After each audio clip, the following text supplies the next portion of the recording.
What's good, y'all boys? Alright, so y'all probably see this. No. Okay. Today video, right? We finna get the studio that masters every game genre. And I went to watch this video because it's hella games in here, I ain't gonna lie. By Aszki. I watched like a few of this nigga's videos. He's damn near entertaining. So I want to entertain y'all. Come on, let's watch this shit. Ugh. Well, tell me right now what games y'all think finna be in this video. Or what studio y'all think it is before I click play. 3, 2, pause right now. Alright. You don't have to go far nowadays to find companies which milk their IPs to the death, pumping out the same slop over and over and over again with no innovation just to rake in the cash. However, there is one company, one gem among the rubble, which masters every genre it takes on then leaves on a high note. The underdogs of the gaming scene. That company is Sucker Punch.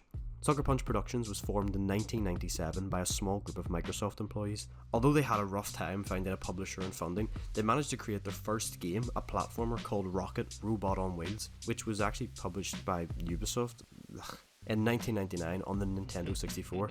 It didn't blow the lid off commercially or anything crazy, but it was really well received, especially by critics, and it was a great starting point for a new studio, especially considering the risks they took to get there. After their relative success with Rocket Robot on Wheels, they were motivated and inspired to delve further into the genre of platformers. Rather than a sequel to Rocket, however, they created a new IP, a stealth platformer featuring the now iconic Sly Cooper. Instead of Ubisoft again, they approached Sony to publish the game this time. Sony, immediately taking a liking to the project, signed it up as an exclusive title for the PS2. Sly Cooper and the Thievius Raccoonus was released in September 2002 for North America and January 2003 for the rest of the world. This game became a classic, selling 400,000 copies in the first year alone, which led Sony to re-release it under their greatest hits collection. With the success of the first game, it spawned two more sequels, Sly 2 Band of Thieves in 2004 and Sly 3 Honor Among Thieves in 2005.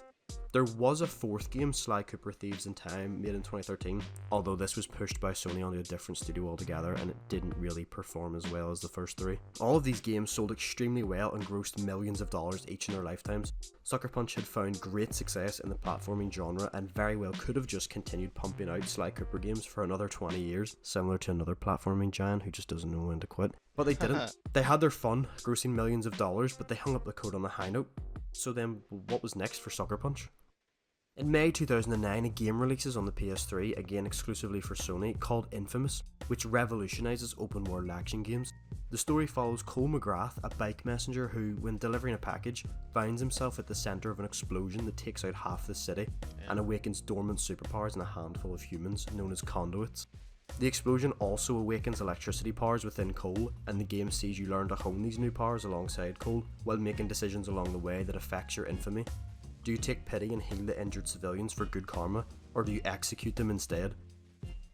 Infamous featured a really cool karma system whereby the more actions you do for either side of the karmic scale, the more your powers, appearance, and the world around you would change to reflect your choices, making Cole either famous or infamous. The story I'm gonna be honest with y'all. This game right here, arguably, this was, I know all y'all, if y'all like superheroes and all y'all look the best top 10 best superhero games out now or coming up. And I know y'all used to do that shit because I did that shit and I'm a nerd. You know what I'm saying? But bro, Infamous, every single Infamous Second Son, oh my, that was peak. That was peak. I ain't gonna lie, that was peak. Infamous Second Son was peak. around you would change to reflect your choices, making Cole Shit was either hard. famous or infamous. The story was unique and fresh, and the world building and characters were interesting and easy to jump into. The game also featured a then unique parkour system, allowing players to traverse Cole up the side of buildings, along railway lines, and so on. To no surprise, Infamous became a huge success, spawning 2.5 sequels. One which continues the story of Cole MacGrath, and another which follows a different protagonist, Delsin Rowe, almost a decade after the events of Infamous 1 and 2. It should serve as no surprise, but all three of the mainline Infamous games were also re-released under the PlayStation Hits collection. So after rounding out the Infamous trilogy, it was widely speculated that Sucker Punch had finished with their work on the superhero comic book genre, and although a sequel to Infamous Second Son was something fans were hoping for, this would never come to light, and Sucker Punch would again hang up the coat. Well, honestly, did they release a Infamous Second Son where basically it was Bloody Mary? Like if y'all know that it's a little horror girl. I could sworn they did that. Like they dropped a sequel and I guess he fought Bloody Mary. I don't know, but that was pretty interesting. I like the little horror twist. He was a vampire. I fuck with that heavy. On a mastered genre and franchise. So what now? They've mastered platformers, superhero games. What would their next adventure be? Superhero game, hopefully. Well, you guessed it, samurais. The next great from Sucker Punch would be Ghost of Tsushima. Oh my god, they Released in made that. Whoa, Ghost of Tsushima is raw as fuck. Oh my 2020, God. right at the end of the PS4 era, Ghost of Tsushima was a perfect way to go out and immediately stole the show. With a budget of only around $60 million, I say that like I have a spare $60 million lying around. It managed to sell over 13 million units, meaning the potential revenue is well over $700 million. Damn.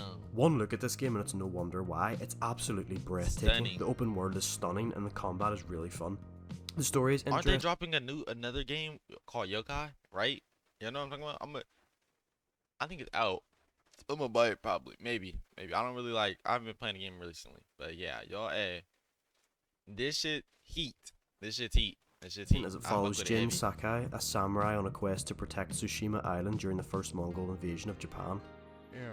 One of the biggest mechanics I always see praised everywhere I read about Ghost of Tsushima is the wind navigation mechanic, the fact that this game doesn't rely on a minimap which would break immersion. Ghost of Tsushima was a critical success and the last release to come out of Sucker Punch Productions. But not for long, Ghost of Yotai, the follow-up to Ghost of Tsushima, has been teased and scheduled for release later this year on the 2nd of October. Will Sucker Punch continue in their stride of pumping out classic after classic, mastering every genre they dive into? Or will this game finally be the game that causes them to slip? If anyone from Sucker Punch happens to watch this, please port Infamous Second Son over to Steam. Actually, please port all the Infamous games over to Steam. You would make a shitload of money. I hope so. I ain't gonna lie. Infamous Second Son is so good. Infamous. Yeah. You get another sub, nigga. This is great shit. Okay. Great video. I fuck with it heavy. Infamous Second Son. If y'all watching this one, you know what I'm saying? Y'all doing y'all shit. You make another Infamous Second Son 2. That'd be perfect. Let me know down below if y'all played these games before, or if y'all think a better studio did better. If not, you better not say Activision either, cause they gonna pump out the same fucking Call of Duty, except for this time I got a jetpack. Come on, bro, that shit not hidden. No, give it up, bro. At least Madden's looking better a little bit. Anyways, catch up with on the flip side, and later. Yeah, stop.